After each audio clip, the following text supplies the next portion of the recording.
China is helping fuel Apple's success, and the company's success has had major benefits for China. Here's part of my conversation with business journalist Patrick McGee. We talked about his new book, Apple in China, The Capture of the World's Greatest Company, and how the tech giant's dependence on China is affecting all of us. Patrick, glad to have you here. Thank you. My pleasure, Jeyan. Now, you're not often on this side of North America, usually in the States. I was kind of making the joke, Canadian, lives in the States, expert, quasi-expert on China. That's kind of, feels like an appropriate thing fair. now. That's all right. fair. I want to first talk about just Apple and where it all started. Apple wasn't always made in China. I want to go a bit back just to set some context. When Apple was created, 1976, where was it being assembled? Who were the two brains in the project? Well, Apple, of course, is founded by two guys named Steve in their 20s, and they're really founding the company out of a garage. And you know, the Apple I computer that people have forgotten about, the Apple II lived for more than a decade. It was the biggest revenue driver for an entire decade. But the Apple I was just a circuit board. So it was assembled actually by Apple's first employee, which was Steve Jobs' pregnant sister, Patty. So she was just assembling this circuit board, and when people purchased it, you had to bring your own keyboard. You had to bring your own monitor. And I'd say you bring your own mouse, but the mouse didn't really even exist at that point. I mean, that's how early Apple is in the PC revolution. Fast forward, I kind of want to get an idea of the competition. IBM, a big name at the time, still is today, but different in that time. When we look at sort of the fierce competition, what was IBM doing differently that Apple wasn't? So Steve Jobs famously dissects the IBM PC upon its release in 1981. He basically dismisses it as a piece of junk. It's pretty, well, he gets something right and he gets something wrong. I talked to someone that worked at both IBM and Apple in the 1980s, and they say what Steve Jobs got right was that it really was just bandaged together of existing standardized parts. There was nothing special about how it worked. And IBM, was not just some slouch, right? It was the sun, the moon, the stars of the computer industry, to quote a young Steve Ballmer. It had been the largest tech company in the world for like decades at that point, but they were just new to PCs. And so their contribution to PCs wasn't what Jobs feared it would be, which would be some amazing interface that others didn't have the money to do. It was in the distribution, the logistics, how to actually build these things cheaply and at scale. And they had this fatal flaw that other people could clone the device. And so IBM's demise is sort of a separate story. But what they were able to do was just sort of outmatch Apple in scale. So all the things that were kind of boring about the computer industry that Steve Jobs didn't care about, that's what IBM excelled in doing. And Steve Jobs trying to build a better graphical user interface and stuff was supposed to be the answer, but basically nobody knew how to use the Mac. And so for a long time, it basically was a failed product, and Steve Jobs gets ousted by the company in 1985 as a result of like sort of being a hype salesman for a product that basically had failed. Well, let's talk about that. So, turning point, really, when we look at Apple, by this time, as you mentioned, Jobs leaves, 1985, starts Next, doesn't do too well, but later absorbed, and Jobs returns, 1997. I want to get an understanding, what did he see when he returned? Catastrophe, essentially. Right. So Steve Jobs is really burned when he is ousted from the company that he founded in 1985. And where my story, I think, begins to really sort of offer something new to Apple, to our understanding of Apple, is that after the Mac fails and Steve Jobs is ousted, you have the advent of the laser printer. Actually, I should say Steve Jobs was instrumental with building the laser printer. But the laser printer and Mac together created desktop publishing, a whole new industry that basically allows Apple to thrive in the 80s and into the 1990s. And that printer was not built by Apple. It was outsourced to Japan. And that's sort of the origin story of Apple getting into outsourcing. And so what you have is these executives from Cupertino, and they're flying in and out of Tokyo for a decade, and they're really beginning to understand, like, we can't teach the Japanese how to manufacture. They're better than us at manufacturing. So when Steve Jobs comes back to a failed company, I mean, I was able to get his private meeting notes from the time, and he basically thinks if we can make it through the next year, we can make it for 5 years, but I don't think we're going to make it through the next year. Apple basically had no money on the balance sheet. They're 90 days from bankruptcy. They don't have a hit product. Everything's just going poorly. Debts are coming due and such. And so what really happens is he meets Johnny Ive, and together with the whole industrial design team, they come up with a translucent Bondi blue iMac, and it becomes the world's best-selling computer, or at least America's best-selling computer. But how it's made and where it's made is just a story that had never really been told before. And so again, I just am able to sort of give this new angle to Apple as a company because we've thoroughly ignored how they actually make their products over the last 25 years. Well, you do this interesting job. I think it's, Steve Jobs just crosses the street to meet, Johnny, to be like, we need to figure this out. Not even that. I think he goes to fire him. Right, exactly. And Johnny Ive comes with a resignation letter in his pocket. Ready to go. But they were fated to be together, but neither of them knew that at the time. To me, and I think for a lot of people who are reading this book, this was the moment, sort of the grueling design process, the ID, the MD, the PD. They're not doctorates. This is sort of the, maybe break that down for us. What are those? You kind of build it as a pyramid. Yeah, there's a pyramid structure within Apple. So think of any product. The first team to sort of conceive of a product, what it's going to look like, what it's going to feel like, is industrial design. So famously in the golden age, that's led by Johnny Ive. That's the team that will say the iPod's going to be, unapologetically white with a chrome back, right? They sort of throw it over the fence to product design, or PD. You could think of this as a brilliant team of engineers who's trying to figure out how do we make one of these work? Where's the circuit board going to be? Where's the battery going to be? What else does it need? Then they throw it over to this team that had never really been written about before called MD, or manufacturing design. Their idea is basically like, how do we actually build this thing? Who are our suppliers? Who are our contract manufacturers? And it's basically them that decide to go to Asia, really following the sort of flow of the entire computer industry. And then from within Asia over the years, you end up going to China. So there's this 7-year long march to China I talk about from 1996 to 2003. And as Apple's coming up with these brilliant designs, the thing that we've sort of forgotten about Apple is that if things are designed in a totally conceptually different way and for a different aesthetic and so forth, they're built in a different way to meet those standards.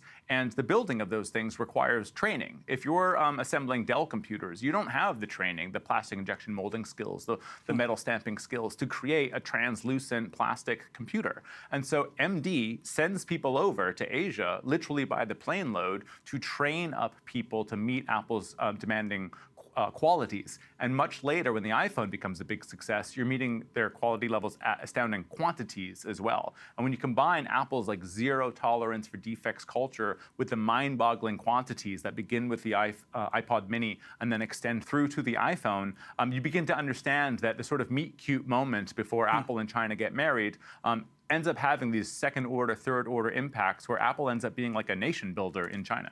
All right, I want to actually take it back a little bit because there's some great characters in there, and I want to talk about Terry because there's a phone call that he makes that he essentially says he sees what Steve Jobs sees and says, "I can fix this," essentially, and kind of help us understand because before China, like you mentioned, there were other nations that were used in sort of in the MD process, the manufacturing process. Why did Apple finally decide to move production to China? If you look at Terry, I see him as a similar mind as Steve Jobs. Yeah. It was kind of a perfect marriage in some way. So one of the best lines of the book was written by my wife. And the line is something like, the meeting of the minds between Johnny Ive and Steve Jobs made Apple products unique, but it was Tim Cook and Terry Guo who would make them ubiquitous. And so Terry Guo is the founder of Foxconn. 1974, founded in a place in Taiwan that translates to Dirt City in English. So Steve Jobs and Steve Wozniak are in a garage. Terry Guo's in a shed in Dirt City. So what's interesting is that he's Taiwanese. And Taiwan and China are at odds for decades until I believe it's 1987 where there's a rapprochement and Taiwanese businessmen are allowed to go to China for the first time and set up shop. And it ends up being this hugely consequential advent for China because they don't have any manufacturing expertise at the time. I mean, Mao has left the country in tatters. And so the thinking of Deng Xiaoping with reform and opening up is how about we lure in capital from Hong Kong, from Taiwan, from Japan. So we sort of make it easy in these zones like in Shenzhen for things to be built here. And then we'll sort of learn the skill sets and so forth to sort of give jobs and value and skill sets to our own people. And that just works like nothing's worked in history in a certain sense, right? I mean, you've had 4 decades, a sense of double-digit growth in China, and the Taiwanese end up being totally instrumental to the high-end electronics world. And so Terry, the founder of Foxconn, just has a different strategy. He's more ambitious, and he latches on to the uniqueness of Apple really just better than anybody. I think he understands Apple before Apple understands Apple. Well, there's a scene in this book where Terry looks around a field, and he's with some Apple execs, and he says he's going to get a factory built here. But the Apple execs see what? An empty field. Yeah, this is John Rubinstein. So he's the podfather, right? Right. Senior vice president at the time of hardware. Johnny Ive's boss. I mean, as high as you can go. He worked with Apple, Steve Jobs for 16 years. So Terry points out to an empty field basically full of garbage and says, here's your factory. And this is, I think, in like an April. And the iPod is supposed to be being built for the Christmas season. Pressure's on. He's panicking. I mean, he's literally having like an anxiety attack. But Terry basically understood, probably more than anybody else in China, just what China speed meant and how quickly they could come up with a factory. Well, I'm curious, how does the ability to just build a factory play into a country's sort of comparative advantage? Well, so what's interesting is that I don't know that we would talk about China at this stage, because it really is just Shenzhen. And Shenzhen is sort of carved out from the rest of the country in terms of having like a total sort of laissez-faire experimentation with capitalism sort of approach. And so they're just able to build buildings at an astonishing rate. I mean, the unofficial mantra during that time was every 3 days, a new floor. And so when you were building factories, that's how quickly you were doing things. I don't know what the standard is in Canada, but it's going to be a lot slower, right? And so the joke that John Rubinstein makes, really not a joke. I mean, it's just the reality is that they would build a factory at a time when you and I would still be doing the environmental paperwork. It's tough to compete with that, and China was doing that over and over and over. At least Shenzhen was. Well, that's my follow-up. How do countries like ours, Canada here, compete with China? Honestly, I don't think we can.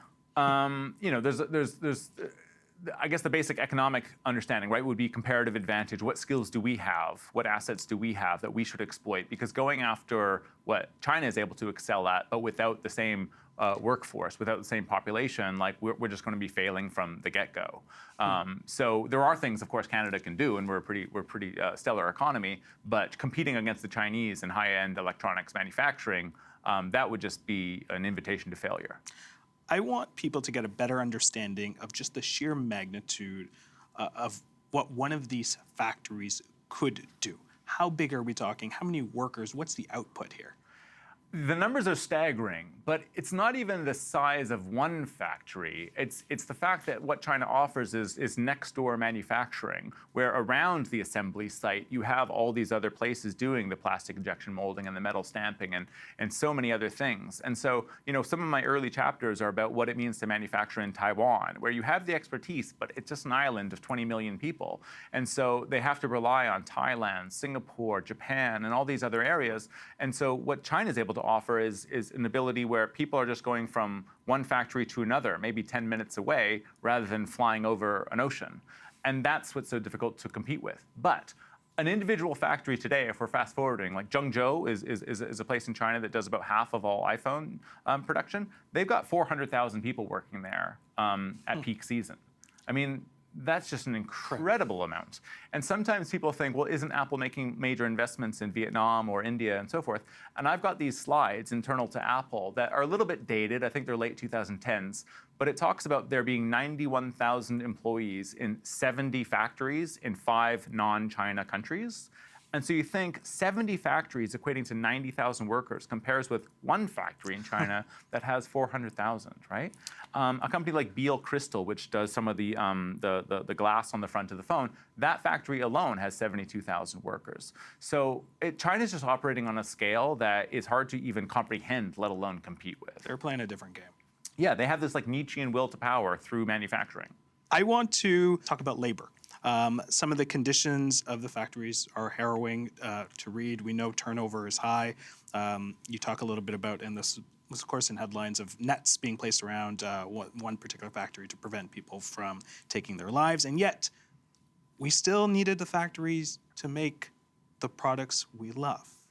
Correct? Like, like there's a real ethical quandary there. Is that what you're referring to?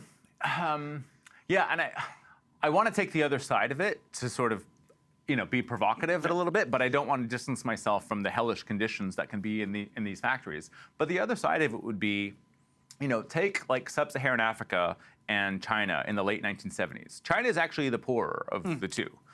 And through these hellish conditions, through these terrible factories, they've sort of had their Dickensian moment, right, where they've gone through like what we would think of as 150 to 200 years of industrial revolution, and they've done it in a single generation. So China's actually gotten a lot out of this. Now, that's not to say that there's not a whole lot of suffering, but where would you rather be today, in sub-Saharan Africa or in China, right? And so, yes, we'll sometimes put more reporting resources into what's going on in an iPhone factory than we will in sub-Saharan Africa. But I think you have to sort of weigh the two against each other. I would have absolutely preferred working in Shenzhen than living in a country that wasn't sort of putting industrial might and industrial policy behind its people to sort of rise up. So they've gotten a lot out of this as well. Fair enough. Historically, I think it's important to note that in 2001, here is China joining the World Trade Organization. To Western democracies, when we look at communism and capitalism, we don't necessarily think they go hand in hand. Can you explain to us how that seemed to work? So the theory that, clearly is wrong in retrospect, but I try not to hold a grudge against anyone who held it, because I thought there was good evidentiary reasons for it at the time, was that China was going to inculcate small L liberal values, and you'd have a thriving middle class that just wouldn't tolerate a communist dictatorship.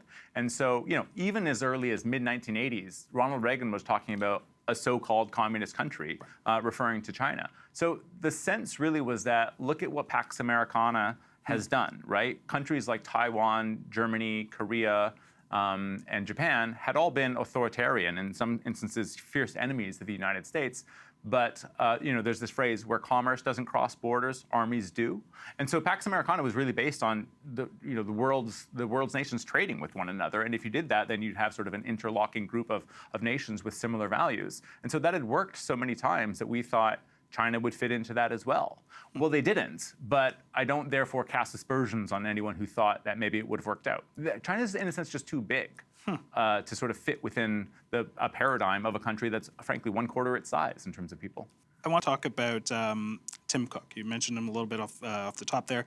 Jobs loses his battle, unfortunately, with cancer, dies in 2011. And Tim Cook, who's been with the company since 1998, is at the helm. Help me understand the difference between their leadership, because Tim is a person who, like you talk about stories about spreadsheets. He is a numbers person. Is this a match made in heaven for him in comparison to Steve Jobs in terms of the relationship with China? Yeah, sometimes people think of them as total opposites, and in certain ways they are, but it's worth knowing that they also align their values very together, right? So Steve Jobs had no tolerance for B players. Tim Cook has no tolerance for B players.